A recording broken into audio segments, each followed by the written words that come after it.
So hi guys! So for today's video, gagata tayo ng tilapia. Syempre ang ating mga ingredients, so meron tayong tilapia syempre, and then suka, kasi papaksiwin muna natin siya bago siya natin gagataan.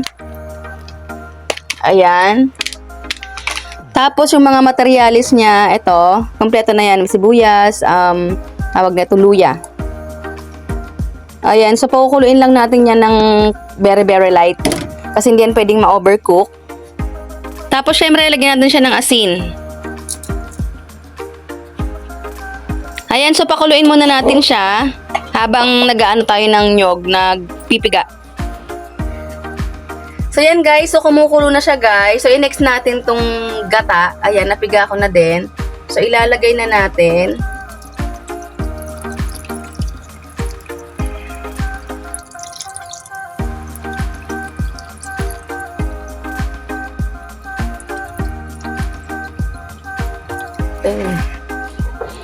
So yan, hintayin lang din natin siyang kumulo ulit.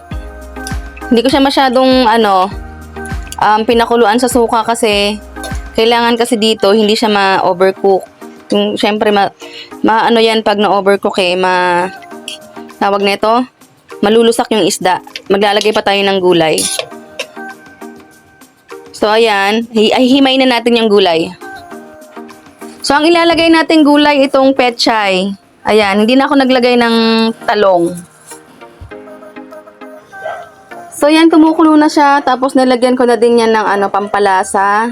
Tapos sili. Ayan, mamaya pa natin ilalagay yung gulay kasi hindi pa luto yung gata.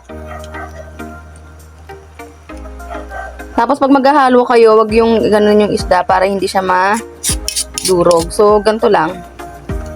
Ganyan lang pag naghalo.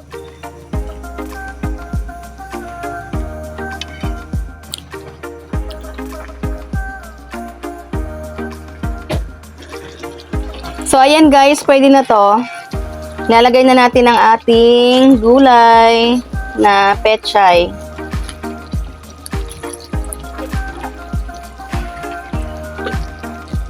Kita nyo natuyo na yung sabaw.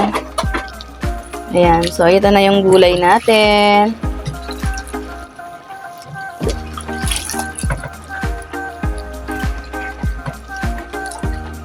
Ang dami. Masarap yan pag maraming gulay.